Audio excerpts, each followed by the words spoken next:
This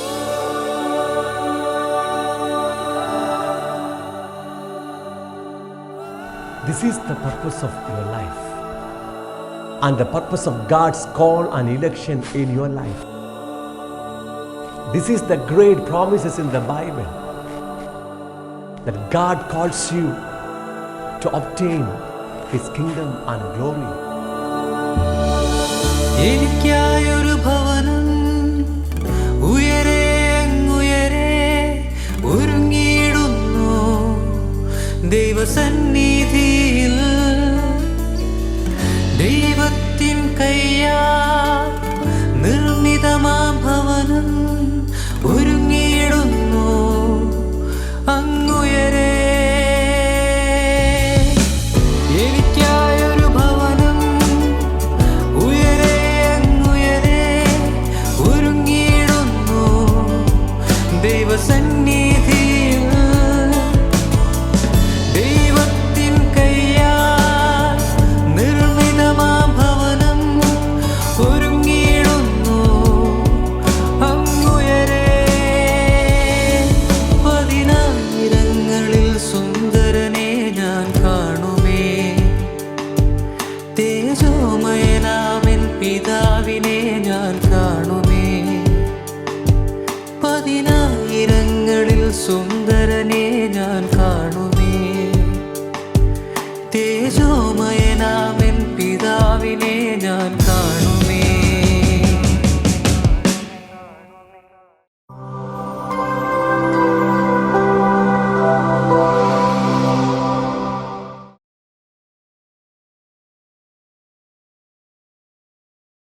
welcome to kingdom and glory of God. ദൈവ രാജ്യത്തിലേക്കും അവൻ്റെ തേജസ്സിലേക്കും എൻ്റെ എല്ലാ മാന്യ പ്രേക്ഷകർക്കും ഹാർദവമായ സ്വാഗതം. ദൈവം നിങ്ങളെ വിളിച്ചിരിക്കുന്നത് അവൻ്റെ രാജ്യവും തേജസ്സും പ്രാപിക്കാൻ വേണ്ടിയാണ്. ദൈവരാജ്യം എന്നാൽ അർത്ഥമെന്താണ്? ദ ഗവൺമെൻറ് ഓഫ് ഗാഡ്, അതായത് ദൈവത്തിൻ്റെ ഭരണമെന്നർത്ഥം. ഒരു മനുഷ്യൻ തൻ്റെ സ്വയത്തിൻ്റെ ഭരണത്തെ നിഷേധിച്ച് യേശുക്രിസ്തുവിൻ്റെ കർത്തൃത്വം അംഗീകരിച്ച് ദൈവത്തിൻ്റെ ഭരണത്തിങ്കിലേക്ക് മടങ്ങി വരുമ്പോൾ അവൻ ദൈവരാജ്യത്തിലായി, ദൈവരാജ്യം അവനിലുമായി. ഇപ്പോൾ അവൻ തന്നെയാണ് ദൈവത്തിൻ്റെ രാജ്യം.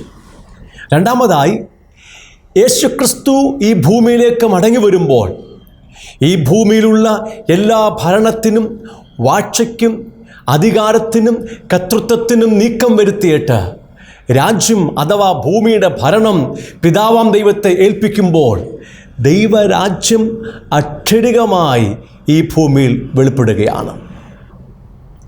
തൻ്റെ 1000 വർഷത്തെ ഭരണത്തിന് ശേഷം വർത്തമാനകാല ഭൂമിയെയും ആകാശത്തെയും നീക്കം ചെയ്ത് ദൈവം ഒരു പുതിയ ഭൂമിയും ആകാശവും സ്ഥാപിച്ച് ദൈവം ശില്പിയായി നിർമ്മിച്ചതും അടിസ്ഥാനങ്ങൾ ഉള്ളതുമായ പുതിയ ജെറുസലേം എന്ന നഗരം സ്ഥാപിച്ച് ദൈവവും എല്ലാ കാലഘട്ടങ്ങളിൽ നിന്നും വീണ്ടെടുക്കപ്പെട്ട ദൈവത്തിൻ്റെ ജനവും ഒരുമിച്ച് വാസമാരംഭിക്കുമ്പോൾ നിത്യരാജ്യം വെളിപ്പെടുകയായി.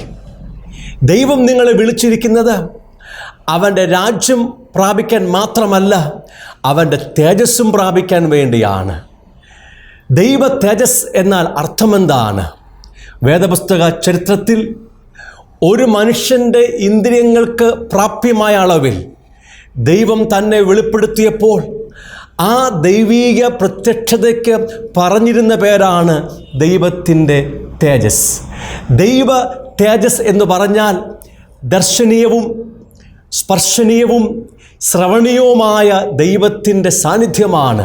The visible, tangible and the audible presence of God.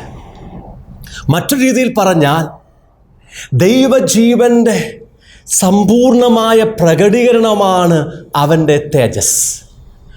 ദൈവ തേജസ് എന്ന് പറഞ്ഞാൽ ദൈവം തന്നെയാണ്. ഒരു ദൈവ പൈതലിൻ്റെ യഥാർത്ഥമായ അനുഗ്രഹവും അവകാശവും ഈ ഭൂമിയിലുള്ള യാതൊരു നന്മകളുമല്ല.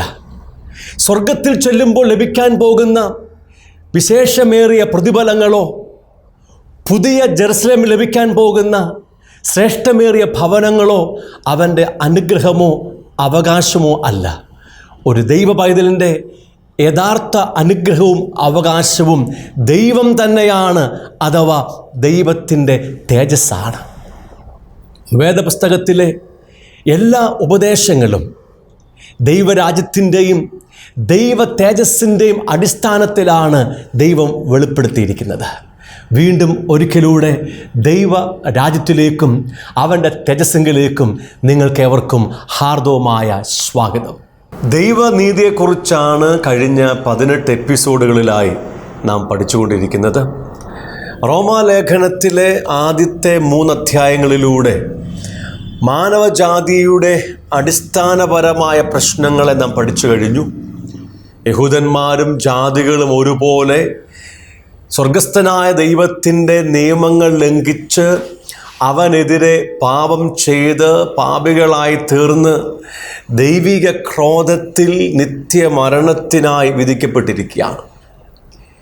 അങ്ങനെ നിത്യമരണത്തിനായി വിധിക്കപ്പെട്ട മനുഷ്യൻ തങ്ങളുടെ സ്വന്തം പ്രവർത്തികളിലൂടെ ന്യായപ്രമാണത്തിൻ്റെ കർമ്മ ആചാര അനുഷ്ഠാനങ്ങളിലൂടെ പാപത്തെ പരിഹരിച്ച് മരണത്തിൻ്റെ മേൽ ജയമെടുത്ത് നിത്യജീവനിലേക്ക് മടങ്ങി വരുവാൻ ശ്രമിച്ചുകൊണ്ടിരിക്കുകയാണ്. എന്നാൽ വചനം വളരെ വ്യക്തമായി പറഞ്ഞിരിക്കുന്നത് മനുഷ്യൻ്റെ പ്രവൃത്തികളാൽ, ന്യായപ്രമാണത്തിൻ്റെ പ്രവൃത്തികളാൽ ഒരുവനും ദൈവത്തിൻ്റെ സന്നിധിയിൽ നീതീകരിക്കപ്പെടുകയില്ല, കുറ്റവിമുക്തൻ ആക്കപ്പെടത്തില്ല.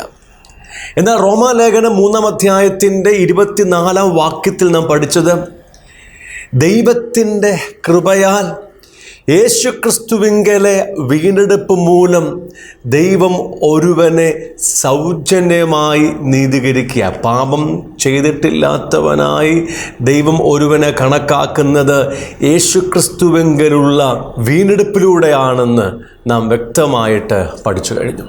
ആ ദൈവകൃപയെക്കുറിച്ച് നാം മനസ്സിലാക്കുവാനായിട്ട് ഇടയായിത്തീർന്നു. ഇനി റോമാലേഖനത്തിൻ്റെ 3-ാം അധ്യായം 25-ാം വാക്യം തുടങ്ങി നാം പഠിക്കാൻ വേണ്ടി പോവുകയാണ്. വിശ്വസിക്കുന്നവർക്ക് അവൻ തൻ്റെ രക്തം മൂലം പ്രായശ്ചിത്തമാകുവാൻ ദൈവം അവനെ പരസ്യമായി നിർത്തിയിരിക്കുന്നു. ദൈവം തൻ്റെ പൊറുമയിൽ മുൻകഴിഞ്ഞ പാപങ്ങളെ ശിക്ഷിക്കാതെ വിടുക നിമിത്തം തൻ്റെ നീതിയെ പ്രദർശിപ്പിപ്പാൻ താൻ നീതിമാനും യേശുവിൽ വിശ്വസിക്കുന്നവനെ നീതീകരിക്കുന്നവനുമാകേണ്ടതിന് ഇക്കാലത്ത് തൻ്റെ നീതിയെ പ്രദർശിപ്പിപ്പാൻ തന്നെ അങ്ങനെ ചെയ്തത്. ദൈവം ചെയ്ത ചില കാര്യങ്ങളെയാണ് ഈ 2 വാക്യങ്ങളിൽ 25-26 വാക്യങ്ങളിൽ രേഖപ്പെടുത്തിയിരിക്കുന്നത്. അവൻ അങ്ങനെ ചെയ്തത് അതെന്തൊക്കെയാണെന്ന് ഞാൻ വേഗത്തിൽ പറയാൻ വേണ്ടി പോവുകയാണ്. അതായത് ദൈവം തൻ്റെ ദീർഘക്ഷമയിൽ മനുഷ്യവർഗത്തിൻ്റെ മുൻകാല പാപങ്ങളെ ശിക്ഷിക്കാതെ വിട്ടു. മനുഷ്യവർഗത്തിൻ്റെ പാപങ്ങളെ ദൈവം ശിക്ഷിക്കാതെ വിട്ടു. ദൈവം നീതിമാനായ ന്യായാധിപനാണ്. അവൻ തൻ്റെ നീതിക്ക് തക്കവണ്ണം മനുഷ്യൻ്റെ പാപത്തെ ന്യായം വിധിച്ചേ മതിയാകൂ. എന്നാൽ മാനവജാതിയുടെ പാപങ്ങളെ അവൻ ശിക്ഷിക്കാതെ വിട്ടു. അത് എങ്ങനെയാണ്? യേശുക്രിസ്തുവിൻ്റെ മേൽ, നമ്മുടെ പകരക്കാരനായ യേശുക്രിസ്തുവിൻ്റെ മേൽ നമ്മുടെ പാപങ്ങളെ ചുമത്തി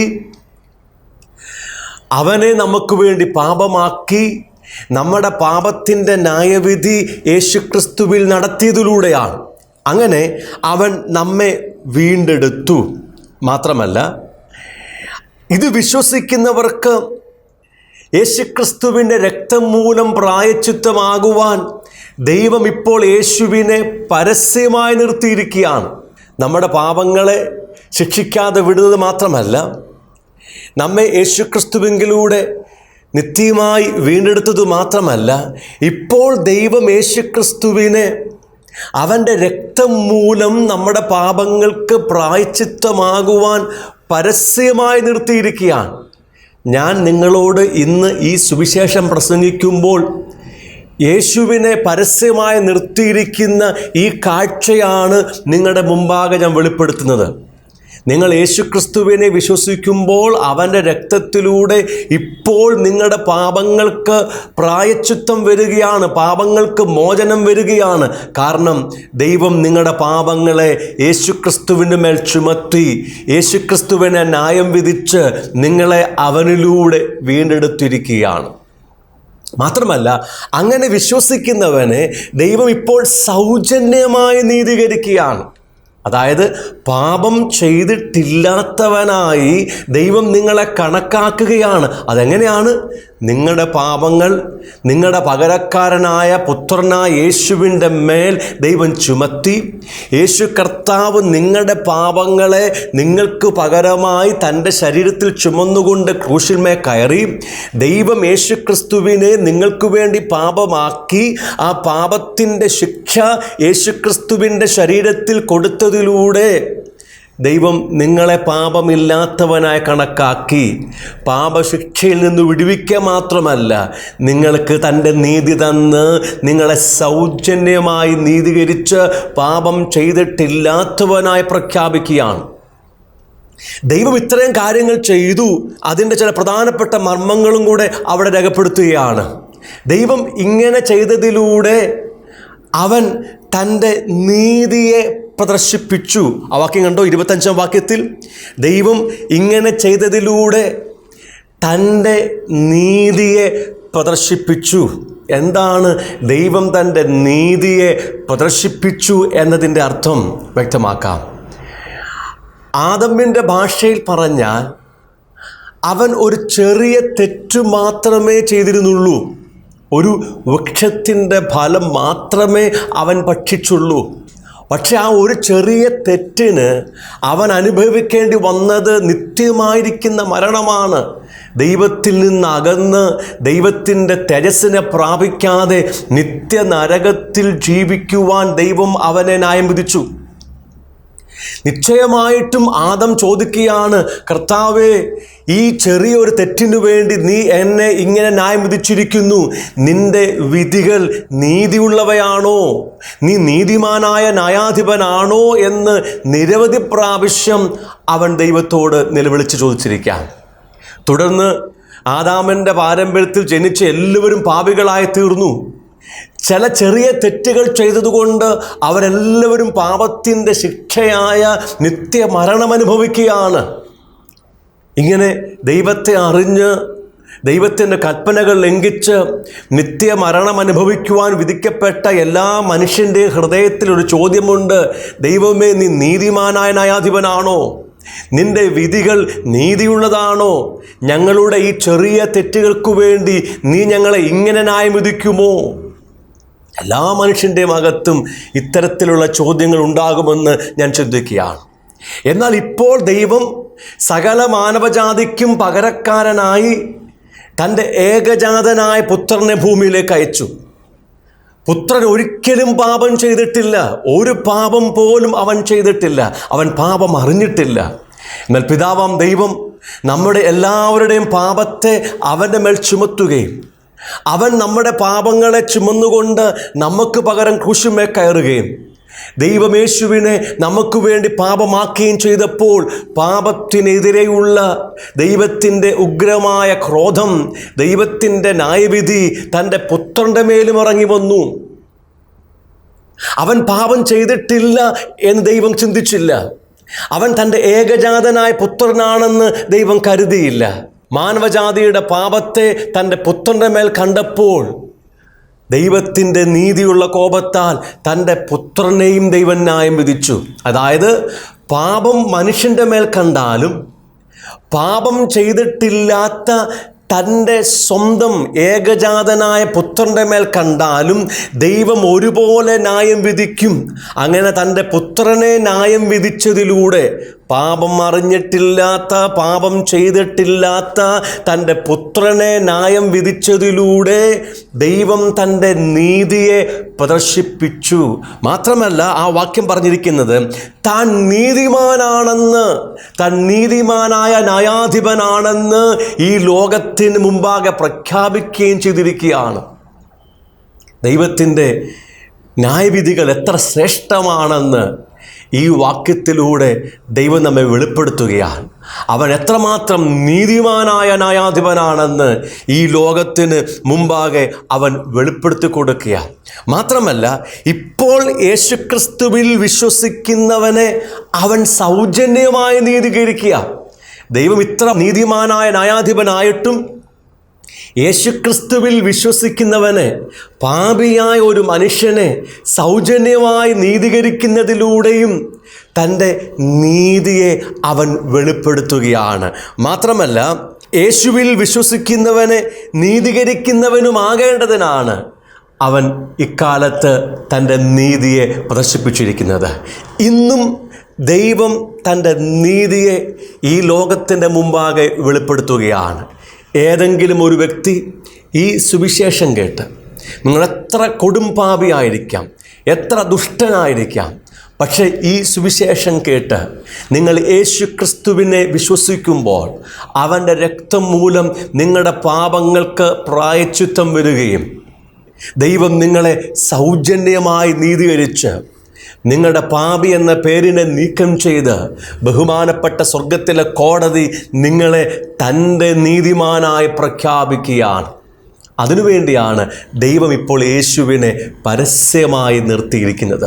അതിനുവേണ്ടിയാണ് ഈ സത്യ സുവിശേഷം ഞങ്ങൾ നിങ്ങളോട് ഇപ്പോൾ പ്രസംഗിക്കുന്നത്. ഇനി 27-ാം വാക്യം നാം വായിക്കുകയാണ്. ആകയാൽ പ്രശംസ എവിടെ? അത് പോയി. ഏതു മാർഗത്താൽ? കർമ്മമാർഗത്താലോ അല്ല, വിശ്വാസമാർഗത്താൽ അത്രേ. ഈ വാക്യം വളരെ പ്രധാനപ്പെട്ട ചില ആത്മീയ സത്യങ്ങളെ നമ്മെ പഠിപ്പിക്കുകയാണ്. ഇവിടെ 2 മാർഗങ്ങളെക്കുറിച്ച് പറഞ്ഞിരിക്കുന്നു. ഒന്ന് കർമ്മമാർഗം, ദ വേ ഓഫ് വർക്ക്സ്. 2 വിശ്വാസമാർഗം, the way of faith. The law of works or the law of faith. The law of works and the law of faith. 2 മാർഗങ്ങളാണ് ഈ വാക്യങ്ങൾ നമ്മെ പഠിപ്പിക്കുന്നത്. എന്താണ് കർമ്മമാർഗം എന്ന് പറഞ്ഞാൽ? പ്രവൃത്തി മാർഗത്തിന് അർത്ഥം എന്താണ്? കർമ്മമാർഗം മനുഷ്യൻ്റെ മാർഗമാണ്. എന്തിനു വേണ്ടി? നീതി പ്രാപിക്കുവാൻ, നീതീകരണം പ്രാപിക്കുവാൻ, പാപമോചനം പ്രാപിക്കുവാൻ, രക്ഷ പ്രാപിക്കുവാൻ, നിത്യജീവൻ പ്രാപിക്കുവാനുള്ള മനുഷ്യൻ്റെ മാർഗമാണ് കർമ്മമാർഗം. ഈ ഭൂമിയിലുണ്ടായ സകല മതങ്ങളും സകല പുണ്യഗ്രന്ഥങ്ങളും നമ്മെ പഠിപ്പിക്കുന്നത് മനുഷ്യൻ തൻ്റെ സ്വന്തം അധ്വാനത്തിലൂടെ, കർമ്മമാർഗങ്ങളിലൂടെ, ആചാര അനുഷ്ഠാനങ്ങളിലൂടെ, തീർത്ഥാടനങ്ങൾ ചെയ്യുന്നതിലൂടെ, പണം കൊടുക്കുന്നതിലൂടെ, പൂജകൾ നടത്തുന്നതിലൂടെ അവൻ്റെ രക്ഷയെ നേടിയെടുത്തുകൊള്ളണം. അത് മനുഷ്യൻ്റെ മാർഗമാണ്. ഹിന്ദു മതത്തിലാണെങ്കിലും, ഇസ്ലാം മതത്തിലാണെങ്കിലും, യഹൂദ മതത്തിലാണെങ്കിലും, ഇന്നത്തെ പാരമ്പര്യ ക്രിസ്തീയ മതത്തിലാണെങ്കിലും, ജൈന മതത്തിലാണെങ്കിലും, സിഖ് മതത്തിലാണെങ്കിലും, ബുദ്ധമതത്തിലാണെങ്കിലും വ്യത്യസ്തമായ മനുഷ്യൻ്റെ മാർഗങ്ങളിലൂടെ അവർ നിത്യജീവൻ പ്രാപിക്കാൻ വേണ്ടി അത്യുത്ഥാനം ചെയ്യുകയാണ്. റോമാലേഖനം 3-ാം അധ്യായത്തിൻ്റെ 20-ാം വാക്യത്തിൽ ദൈവം വളരെ വ്യക്തമായി പറഞ്ഞൊരു കാര്യമുണ്ട്. ഈ പ്രവൃത്തി മാർഗങ്ങളിലൂടെ, ന്യായപ്രമാണത്തിൻ്റെ മാർഗത്തിലൂടെ ഒരു മനുഷ്യനും ദൈവത്തിൻ്റെ നീതി പ്രാപിച്ച് നീതീകരിക്കപ്പെടുകയില്ല. ഇനി ഈ മനുഷ്യൻ്റെ പാപങ്ങൾ മോചിച്ച് അവനെ നീതീകരിച്ച് നിത്യജീവനിലേക്ക് മടക്കി കൊണ്ടുവരുന്ന ദൈവത്തിൻ്റെ മാർഗം എന്താണ്? അത് വിശ്വാസമാർഗമാണ്. എന്താ വിശ്വാസമാർഗം? Faith is the God's way for salvation and eternity. ഇത് ദൈവത്തിൻ്റെ മാർഗമാണ്. ദൈവത്താൽ സ്ഥാപിക്കപ്പെട്ട ഒരു മാർഗമാണ് വിശ്വാസത്തിൻ്റെ മാർഗം. നിത്യരക്ഷ പ്രാപിക്കുവാനുള്ള മനുഷ്യൻ്റെ മാർഗം പ്രവൃത്തി മാർഗമായിരിക്കുമ്പോൾ അവിടെ എല്ലാവരും ഒരുപോലെ പരാജയപ്പെട്ടെടുത്ത് ദൈവം ഒരു പുതിയ മാർഗത്തെ രൂപകൽപ്പന ചെയ്യുകയാണ്. അത് വിശ്വാസത്തിൻ്റെ മാർഗമാണ്. ദൈവം അതിൻ്റെ രചയിതാവാണ്. ദൈവമാണ് അത് നിർവഹിച്ചിരിക്കുന്നത്. എന്താ വിശ്വാസമാർഗം? മനുഷ്യവർഗത്തിൻ്റെ നിത്യരക്ഷയ്ക്ക്, പാപമോചനത്തിന്, നീതീകരണത്തിന്, നിത്യജീവൻ പ്രാപിക്കുവാൻ ആവശ്യമായിരിക്കുന്ന എല്ലാ കാര്യങ്ങളും മനുഷ്യവർഗത്തിൻ്റെ പകരക്കാരനായ തൻ്റെ പുത്രൻ്റെ മേൽ ദൈവം നിവർത്തിച്ചിരിക്കുക, ക്രൂശിൽ നിവർത്തിച്ചിരിക്കുകയാണ്. ആ യേശുക്രിസ്തുവിൻ്റെ മരണ അടക്ക പുനരുത്ഥാനത്തിലൂടെ നമ്മെ നിത്യമായി വീണ്ടെടുത്തിരിക്കുകയാണ്. നാമും അവനോടുകൂടെ മരിച്ചു, അവനോടുകൂടെ അടക്കപ്പെട്ടു, അവനോടുകൂടെ ഉയർത്തെഴുന്നേറ്റ് സ്വർഗസ്ഥലങ്ങളിൽ പിതാവാം ദൈവത്തിൻ്റെ വലത്തുഭാഗത്ത് പുത്രൻ്റെ കൂടെ നമ്മെ ഇരുത്തിയിരിക്കുകയാണ്. നമ്മുടെ രക്ഷാ ദൈവം നമ്മുടെ പകരക്കാരനിൽ പൂർത്തീകരിച്ചിരിക്കുകയാണ്. ഇനി അത് വിശ്വസിക്കുന്നതിലൂടെ, ആ വിശ്വാസത്താൽ നാം ഈ പറഞ്ഞിരിക്കുന്ന എല്ലാ ദൈവിക മർമ്മങ്ങളും അനുഭവിക്കുകയാണ്. അതാണ് വിശ്വാസമാർഗം. അവിടെ ചോദ്യം ഇതാണ്, ആകയാൽ പ്രശംസ എവിടെ? നാം ദൈവത്തിൻ്റെ നീതി പ്രാപിച്ച് നീതീകരിക്കപ്പെട്ട് നീതിമാനായി തീർന്ന് നിത്യ തേജസ് പ്രാപിക്കുമ്പോൾ അത് ദൈവത്തിൻ്റെ പ്രവൃത്തി മാത്രമായതുകൊണ്ട് ഇനി മനുഷ്യന് പ്രശംസിപ്പാൻ എന്തെങ്കിലും വകയുണ്ടോ? ആകയാൽ പ്രശംസ എവിടെ? വ്യക്തമാക്കാം. ഞാൻ എൻ്റെ അധ്വാനത്തിലൂടെ, കർമ്മമാർഗത്തിലൂടെ, ആചാരാനുഷ്ഠാനങ്ങളിലൂടെ എൻ്റെ പാപത്തെ പരിഹരിച്ച് ദൈവത്തിൻ്റെ കൽപ്പനയെല്ലാം അനുസരിച്ച് നീതീകരിക്കപ്പെട്ടെങ്കിൽ എനിക്ക് ദൈവത്തിൻ്റെ മുമ്പാകെ പ്രശംസയുണ്ട്. ദൈവമേ, നിൻ്റെ സൗജന്യ ദാനമൊന്നുമല്ല, എൻ്റെ അധ്വാനത്തിലൂടെയാണ് ഞാൻ നീതിമാനായി തീർന്നത്. എനിക്ക് പ്രശംസിപ്പാൻ വകയുണ്ട്. ഇപ്പോൾ ഒരു മനുഷ്യനും ദൈവത്തിൻ്റെ മുമ്പാകെ പുകഴുവാൻ ഒരു വകയുമില്ല. കാര്യമെന്താ? സൗജന്യമായാണ് അവനെ ദൈവം നീതീകരിക്കുന്നത്. അത് യേശുക്രിസ്തുവിലുള്ള വിശ്വാസത്തിലൂടെയാണ്.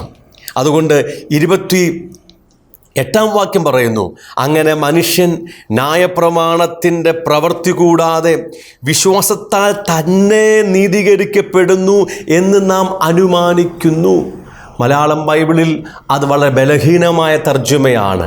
എന്ന് നാം അനുമാനിക്കുന്നു എന്നല്ല, എന്ന് ഞങ്ങൾ നിർണയിക്കുന്നു. എന്താർത്ഥം? ന്യായപ്രമാണത്തിൻ്റെ പ്രവൃത്തി കൂടാതെ, ഒരു ആചാരാനുഷ്ഠാനങ്ങളും കൂടാതെ, ഒരു യാഗങ്ങളും വഴിപാടുകളും കൂടാതെ വിശ്വാസത്താൽ തന്നെ ഒരു മനുഷ്യൻ ദൈവത്തിൻ്റെ സന്നിധിയിൽ നീതീകരിക്കപ്പെടുന്നു. വചനം വളരെ വ്യക്തമാക്കുകയാണ്, നിങ്ങൾ നീതീകരിക്കപ്പെടുന്നത്, നിങ്ങൾ ദൈവത്തിൻ്റെ മുമ്പാകെ കുറ്റവിമുക്തനാക്കപ്പെടുന്നത്, നിങ്ങൾ രക്ഷിക്കപ്പെടുന്നത്, ദൈവ തേജസ്സു പ്രാപിക്കുന്നത് നിങ്ങളുടെ പ്രവൃത്തികൾ നിമിത്തമല്ല, പിന്നെയോ യേശുക്രിസ്തുവിലുള്ള വിശ്വാസത്താൽ മാത്രമാണ്. ഈ നിത്യമായിരിക്കുന്ന സുവിശേഷം ഞങ്ങൾ നിങ്ങളോട് പങ്കുവെക്കുകയാണ്. ഈ വചനം കേട്ടുകൊണ്ടിരിക്കുമ്പോൾ തന്നെ ഈ യേശുക്രിസ്തുവിനെ സ്വീകരിച്ച്, യേശുവിനെ ഹൃദയത്തിൽ വിശ്വസിച്ച്, അവനെ കർത്താവെന്ന് വാഗൊണ്ട് ഏറ്റുപറയുമ്പോൾ നിങ്ങൾ ഈ നിത്യരക്ഷ പ്രാപിക്കുകയാണ്. ദൈവം നിങ്ങളുടെ പാപങ്ങളെ മോചിച്ച് നിങ്ങളെ പാപം ചെയ്തിട്ടില്ലാത്തവനായി കണക്കാക്കി നിങ്ങളുടെ പാപി എന്ന പേരിനെ നീക്കം ചെയ്ത് ദൈവം നിങ്ങളെ തൻ്റെ നീതിമാനായി പ്രഖ്യാപിക്കുകയാണ്. കിങ്ഡം ആൻഡ് ഗ്ലോറി മിനിസ്ട്രീസിൻ്റെ ആഫ്രിക്കൻ മിഷനിലേക്ക് എൻ്റെ എല്ലാ മാന്യപ്രേക്ഷകർക്കും ഹാർദവമായ സ്വാഗതം. ആഫ്രിക്കയുടെ മിക്ക രാജ്യങ്ങളിലും തുടരുന്ന ആഭ്യന്തര യുദ്ധങ്ങളിൽ നിന്നും അഭയാർത്ഥികളായി യുഗാണ്ടയിൽ ജീവിക്കുന്ന 40 ലക്ഷത്തിലധികം വരുന്ന ജനങ്ങളുടെ മധ്യത്തിലാണ് നമ്മുടെ പ്രവർത്തനങ്ങൾ ഇപ്പോൾ നടന്നുകൊണ്ടിരിക്കുന്നത്. യുദ്ധത്തിൻ്റെയും ബലാത്സംഗത്തിൻ്റെയും കടുത്ത ഭീതിയിലും ആകുലതയിലും കഴിയുന്ന ഒരു കൂട്ടം ജനം ഒരു പ്ലാസ്റ്റിക് ഷീറ്റിൻ്റെ മറയിലും മൺകൂടാരങ്ങളിലും ശിഷ്ടായുസ് മുഴുവൻ അന്തി ഉറങ്ങുവാൻ വിധിക്കപ്പെട്ടവർ. ശരിയായ അളവിലുള്ള പോഷകാഹാരമോ വസ്ത്രമോ വിദ്യാഭ്യാസമോ ആധുനിക ചികിത്സ സംവിധാനങ്ങളോ ഇവർക്ക് ഇപ്പോഴും അന്യമാണ്. വളരെ ശോചനീയമായ പരിസ്ഥിതിയിൽ കേവലം മൃഗങ്ങളെപ്പോലെ ജീവിതം തള്ളി നീക്കുവാൻ വിധിക്കപ്പെട്ട മാനസിക ശാരീരിക വൈകല്യങ്ങൾക്ക് അടിമയായവരും അനാഥരുമായ ആയിരങ്ങൾ ഇതിൻ്റെ മധ്യത്തിലുണ്ട്. ഹ്യൂമൻ ട്രാഫിക്കിംഗ്, ലൈംഗിക ചൂഷണവും നിർബാധം തുടരുന്ന ഇവിടെ മാനസിക വൈകല്യങ്ങളുള്ള കുഞ്ഞുങ്ങൾ പോലും പിച്ചുചീന്തപ്പെടുന്ന ദാരുണ സംഭവങ്ങൾ വിരളമല്ല. കുട്ടികൾ ഉൾപ്പെടെ ജലത്തിനായി ദീർഘമണിക്കൂറുകൾ കാത്തു നിൽക്കുന്നത് നിത്യകാഴ്ചയാണ്.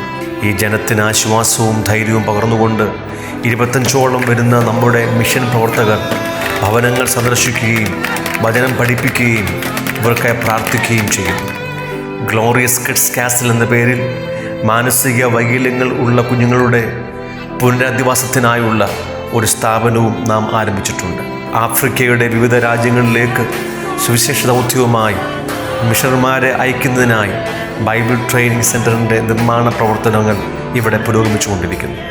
അനാഥരും ശാരീരിക വൈകല്യങ്ങളുമുള്ള കുഞ്ഞുങ്ങൾക്ക് വേണ്ടി ഒരു ബോർഡിംഗ് സ്കൂൾ, ഒരു കുഴൽക്കിണർ നിർമ്മാണ യൂണിറ്റ്, മൊബൈൽ മെഡിക്കൽ യൂണിറ്റ് തുടങ്ങിയവ ആരംഭിക്കുവാനുള്ള ഒരുക്കത്തിലാണ് നമ്മൾ.